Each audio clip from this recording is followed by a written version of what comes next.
Hey guys, welcome back to SuperMarcelWorld and welcome to this review of the first Omen. A prequel to the original Omen, which I freaking love. Do we really need a prequel to the Omen? No, but I'm glad I have finally seen it. Was it what I hoped it would be? Was it better? Was it worse? I'll tell you how I feel in this review. Beware of some spoilers. Here we go. The story. The film is set in 1971. A young American woman is sent to Rome to start her life in service of the church. But she encounters an evil conspiracy within the church. And their mission is paving the way for the arrival of the Antichrist. What I like. The cast. I really love the film's cast, whether it's leading lady Nell Tiger-Free or supporting cast members like Ralph Ineson, Maria Caballero, Bill Nighy or Charles Dance. Everyone delivers their A-game, which is crucial in a movie like this one. 70s vibe. The creators succeed in giving this film a 70s vibe, and not only with the costumes and the sets, but mostly the cinematography. The film really looks and feels like a 70s movie. It's just great. Sometimes it even looks like it was filmed in that era. And going hand in hand with that look is the film's pacing. Movies back then were a little slower. This one is also a little slower, but don't get me wrong, it's never ever boring. And while the story slowly evolves, it's the cast that keeps you hooked. The climax. Major spoiler alert. In the end, it's revealed that Margaret is the chosen one who will give birth to the unholy child. But it has to be a boy. She gives birth to two babies. One is a girl and the other is revealed to be a boy. When we hear the revelation of the second one being a boy, the unholy music starts. And when that music kicks in, it gives this whole freaking scene such a powerful impact. It's such a powerful moment.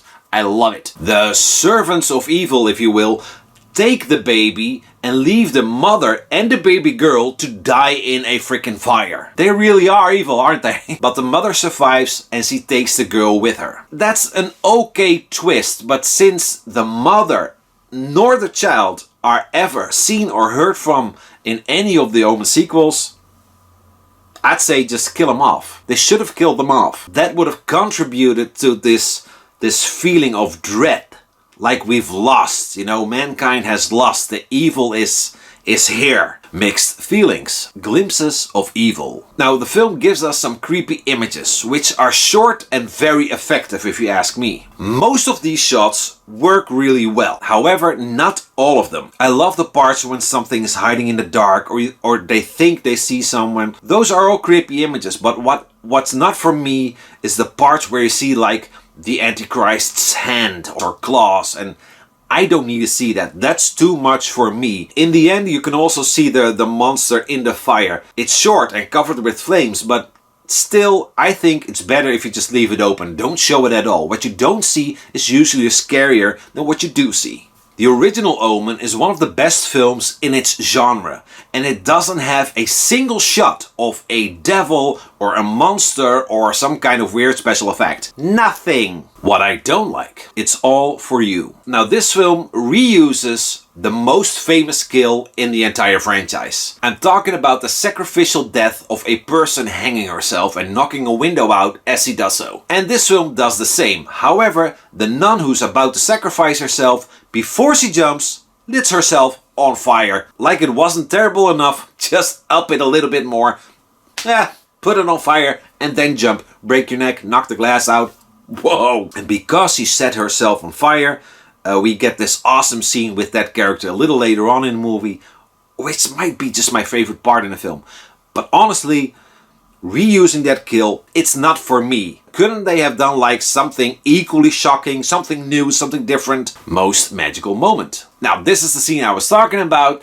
At one point in the film, Margaret gets a visit from Sister Angelica, and she burned and hung herself. So you can only imagine what she must look like. And at first you see her in the dark, and you see something moving in the dark, and you feel the same thing that Margaret is thinking. It's like, do I see something there? And it gets more obvious as the scene goes on. That's a really freaking creepy scene. Really nasty. I love it. Did you know? Gregory Peck. Near the end of the film we see a file with a picture of Robert Thornton. Robert Thornton is the main character from the original, played by Gregory Peck. And I really love that. It really clicks with the original. Just awesome. Father Brennan. Ralph Ineson plays Father Brennan. Father Brennan is another character from the original, and back then it was played by Patrick Troughton. Overall, honestly, I really dig the first Omen. It's a prequel I didn't ask for, a prequel I didn't want, but a prequel I freaking love. So yeah, I was a little reluctant going in, but afterwards I'm glad I've seen it. It sure did impress me. It's got a great style similar of the 70s movie, and it adds its own unique elements. The cast is really good. All of them deliver real solid performances that keep you hooked. The film offers some very creepy images, and they work because they are short. The only minor negative things I can say about it is some of the shots of the devil's hand. Like I said, I don't need to see stuff like that. Or the beast in the fire. Those are just not for me. And even though it was executed nicely, I personally didn't need a rehash of that kill from the original. I give the first Omen 7.5 out of 10 marks of the beast. So that's it for now, guys. Thanks so much for watching. Did you see the first Omen? Let me know below how you feel. We'll talk. If you have the time, hit that like button, subscribe, or maybe check out some of my other videos. You might like them, try them out.